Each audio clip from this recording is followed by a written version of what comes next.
साथियों, प्राकृतिक खेती आजकल प्रचलन में है और बहुत सारे सेमिनार, गोष्ठी और अखबारों में भी आप इसकी चर्चा सुनते होंगे। तो चूँकि जो हमारी खेती है उसमें लागत धीरे धीरे बढ़ती जा रही है और इस पर विचार किया जा रहा है कि खेती में लागत को कैसे कम किया जाए और बाज़ार पे जो निर्भरता है, हमारा जो इनपुट खरीदने के लिए जो कृषि में यूज होते हैं, जैसे रसायन हुए, पेस्टिसाइड हुए, खाद हुए, इनको कैसे कम किया जाए। कुछ इस तरह की भी प्रैक्टिस रही है किसान भाइयों के बीच में, जो असंतुलित मात्रा में इन रसायनों का प्रयोग करते हैं, जिससे बहुत से दुष्परिणाम भी देखने को मिल रहे हैं। तो इन्हीं सब बातों के बीच में एक प्राकृतिक खेती कंसेप्ट आया है। काफ़ी पुराना कंसेप्ट है, लेकिन दोबारा इन चीज़ों को लेकर के फिर कुछ वैज्ञानिक साथी और कुछ चिंतक हमारे बीच में आए हैं और उसको सफलतापूर्वक करके देख रहे हैं। इसका जो मैंने देखा है, इसके अंदर से मुझे ये चीज़ समझ में आई है कि मृदा के अंदर बहुत शक्ति होती है और सारे पोषक तत्वों की जननी होती है मृदा।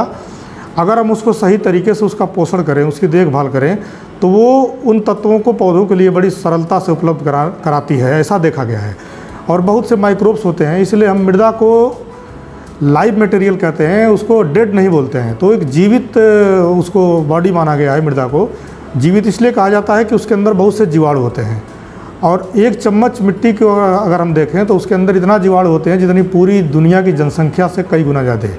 तो इसका हम अंदाज़ा लगा सकते हैं कि मिट्टी के अंदर कितनी बड़ी शक्ति है एक छोटे जीवाणुओं की जो उसके अंदर रहते हैं, और ये तत्वों का कन्वर्जन करते हैं, तत्वों को उपलब्ध कराते हैं पौधे के लिए। तो हमें इस तरह की खेती अपनानी है जिससे ये जो जीवाणु हैं इनकी संख्या बढ़े, ये कम ना हो, जितना है उतना बने रहें और उनकी संख्या और ज़्यादा बढ़ती रहे। तो इसमें कुछ विधियाँ, जीवामृत और इस तरह के कुछ उपयोग बनाए गए हैं, जिनको बीज शोधन से लेकर के और बीच में सिंचाई और सारी बीजों में इसको प्रयोग करते हैं, जिससे फसल अच्छी होती है। इसका जो सबसे बड़ा लाभ ये है कि चूँकि रसायन प्रयोग नहीं होता है, इसलिए जो फसल की गुणवत्ता होगी वो सुपर होगी, वो बहुत बढ़िया होगी, वो अंतर्राष्ट्रीय स्टैंडर्ड की होगी। और मैंने आसपास के क्षेत्रों में कई गाँवों में देखा है, और जो कृषि विज्ञान केंद्र मुजफ्फरनगर है, ये काफ़ी समय से इसको प्रमोट कर रहे हैं किसानों के बीच। कई सारी गोष्ठियाँ उन्होंने कराई हैं, कई सारे किसानों का भ्रमण, किसान फार्मों का भ्रमण भी उन्होंने किया है, और मुझे भी मौका मिला था, मैंने भी आसपास के 1-2 क्षेत्रों में देखा था।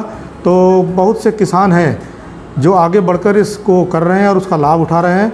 कुछ दूसरे किसान भाई हैं जो उनको बड़े सावधानी से वॉच कर रहे हैं कि वास्तव में काम कर रही है, तो हम भी इसको लेकर के आगे बढ़ें।